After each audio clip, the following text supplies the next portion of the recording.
શ્રી ભગવતી મહિલા મંડળ સોનગઢ સ્વાધ્યાય મંદિર ટ્રસ્ટ સહ આનંદ ઉજવે છે પૂજ્ય બહેનશ્રીનો 111મો મંગળકારી જન્મોત્સવ. ધર્મની શોભા. આ કાર્યક્રમની સ્ક્રિપ્ટ તૈયાર કરાવવા માટે અમે બ્રહ્મચારી કોકિલાબેન ખારાના આભારી છીએ. ઓહો, આ ભરત ક્ષેત્રના સૌરાષ્ટ્ર નગરે સુવર્ણપુરીમાં કોઈ મંગળ મહોત્સવ લાગે છે. નગરીને કેવી સુંદર શણગારી છે. ચાલો દેવ, આપણે પણ જરા જોઈ આવીએ કે પ્રસંગ શું છે. અરે મિત્ર, આ તો વિદેશ ક્ષેત્રના દેવાભાઈનો જીવ ત્યાંથી ચવીને સૌરાષ્ટ્ર દેશના વઢવાણ શહેરમાં જેઠાભાઈ અને તેજપાના ઘરે કુંવરી ચંપા તરીકે અવતરિત થયું છે. આ જીવ તો અનેક ભવ્ય જીવોને મુક્તિનો માર્ગ પ્રકાશિત કરનારો છે. પણ ભરત ક્ષેત્રમાં તો પૂજ્ય ગુરુદેવ શ્રી કાંજી સ્વામીએ ઉમરાળા ગામમાં જન્મ લઈ લીધો છે અને તેઓ ભવ્ય જીવોના પરમ તારણહાર છે. તેઓ તો પંચમ કાળનો અચંબો છે, અચંબો. હા, એ જ ગુરુદેવ શ્રી કાંજી સ્વામી પૂર્વ ભાવે વિદેશ ક્ષેત્રમાં ફતેમદ રાજકુમાર હતા અને આ પૂજ્ય માતાજીનો જીવ તેમનો મિત્ર દેવાભાઈ હતો. બંને સાથે શ્રી સિમંદર ભગવાનની વાણી સાંભળવા જતા અને ભવિષ્યમાં પણ તે સૂર્યકીર્તિ ભગવાનના દેવેન્દ્ર કીર્તિ ગંધર થવાના છે. ચાલો આપણે પણ વઢવાણ નગરે આવા ભાવિ ગણધરના જીવના મંગળ જન્મ પ્રસંગે કુંવરીને હિચોડે હિચકાવી આવીએ.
કેવું આહલાદક સ્વરૂપ છે. શાંત સૌમ્ય મુદ્રા નિહાળી પ્રસન્નતા થાય છે. હા દેવ, તેમના આગળના જીવન પરિચયની વાત માત્ર સાંભળીને પણ આકુલતા ભરેલા જીવો શાંતિ પામે છે. જુઓ,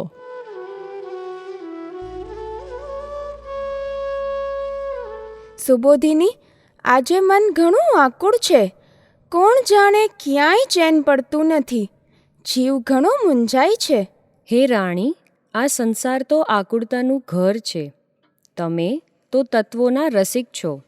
આ પ્રબોધિની પાસે આ પંચમકાળના અચંબો અને આશ્ચર્યકારી એવા ધર્મના દેવી આરાધનાની મૂર્તિ પૂજ્ય બેન શ્રી ચંપાબેનના જીવનના અમુક પ્રસંગોની વાત સાંભળશો તો મન ઘણું શાંત થશે અને પરમ નિરાકુળતાનું ઘર એવું નિજ સ્વરૂપ પામવાના પુરુષાર્થની પ્રેરણા મળશે. ત્વરાથી સંભળાવો પ્રબોધિની. આપણા કુંવરીબાનો જન્મ વઢવાણ શહેરમાં થયો. નાની વયે તેમના મોટા બેન સમરતબેનને ત્યાં કરાચી રહેવા ગયેલા. તેઓ પ્રથમથી જ પ્રકૃતિએ સૌમ્ય, નરમ, સૌજન્યપૂર્ણ, વૈરાગી તેમજ મિષ્ટભાષી હતા. સમરતબેન પાડોશીને ત્યાં કોઈ વસ્તુ લેવા મોકલે કે ચંપા ચપ્પુ લઈ આવ, તો તેમને ત્યાં જઈ મધુર વાણીથી કહે, ચપ્પુ આપો ને. પાડોશીને એ સાંભળવું મીઠું લાગે અને ફરી ફરી બોલાવવા માટે પૂછે, ચંપા શું લેવા આવી છો? સમજાણું નહીં, એમ ફરીને બોલાવતા. વાહ, શું નરમાશ! તેઓ લગભગ 10 થી 11 વર્ષ કરાચી રહ્યા. શાળાનો અભ્યાસ પણ ત્યાં જ કર્યો. ઘણા જ બુદ્ધિશાળી એટલે પ્રાયઃ પ્રથમ નંબર રાખતા. માળામાં નીચે પાણીના સહિયારા નળ હતા. ત્યાં પાણી ભરવા જાય તો એક બાજુ ઊભા રહે. પોતાનો વારો આવે તો પણ પોતે ભીડની અંદર જઈ ને પાણી ભરે નહીં. પછી તો બીજા બહેનો કહેતા, ચંપાને પાણી ભરી લેવા દો, તે તો એક બાજુ ઊભી રહેશે, પાણી નહીં ભરી શકે. આવા અનેક સદ્ગુણો તેમનામાં હતા. તેમને સતીઓનું ખૂબ આકર્ષણ હતું. સતી મંડળ નામનું પુસ્તક તેમને ઇનામમાં મળેલું હતું. તેમાંથી સતીઓનું ચારિત્ર વાંચતા અને કેટલીક સતીઓના ચારિત્ર સંબંધી રાસ ગરબા માળાના ચોગાનમાં ગવડાવતા. શું આવા નિકૃષ્ટ પંચમકાળમાં આવા જીવનો જન્મ સંભવ છે? રાણીમાં હજુ મુખ્ય રોમાંચકારી પ્રસંગ તો સાંભળો. એમને વારંવાર એવા ભાવ આવતા કે કાલ ગઈ, આજ ગઈ એમ કરતાં કરતાં 17 વર્ષ ચાલ્યા ગયા. હવે તત્વ વિચારપૂર્વક પાક્કો નિર્ણય કરી ત્વરાથી આત્મપ્રાપ્તિ કરી લેવી છે.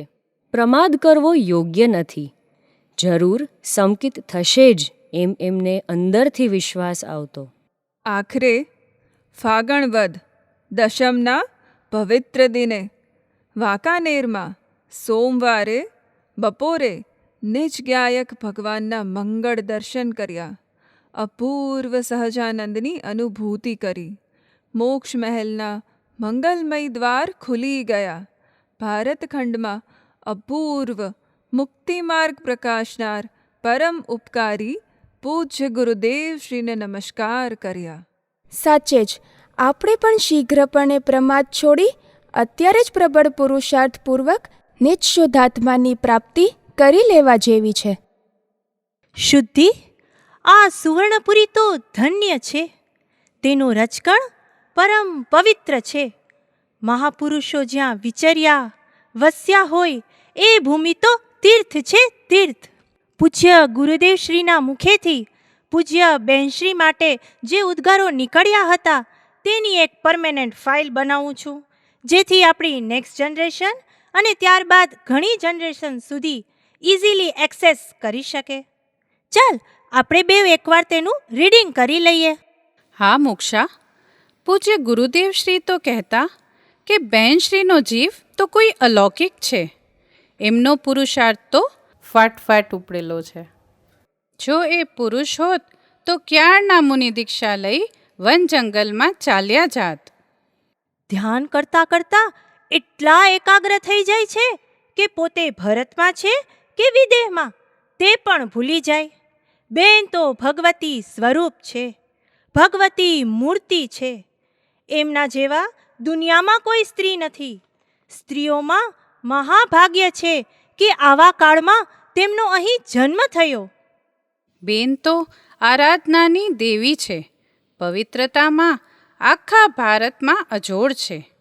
એમની છત્રછાયા આખા સોનગઢમાં છે.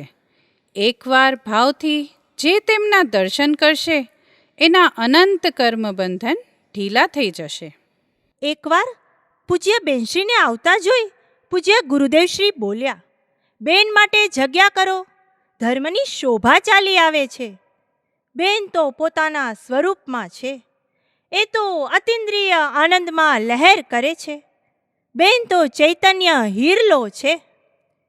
ચાલ શુદ્ધિ, આપણે તેમને હીરેથી વધાવી લઈએ અને આ મંગલ જન્મોત્સવ તથા આપણા મનુષ્ય ભવને સફળ કરી લઈએ.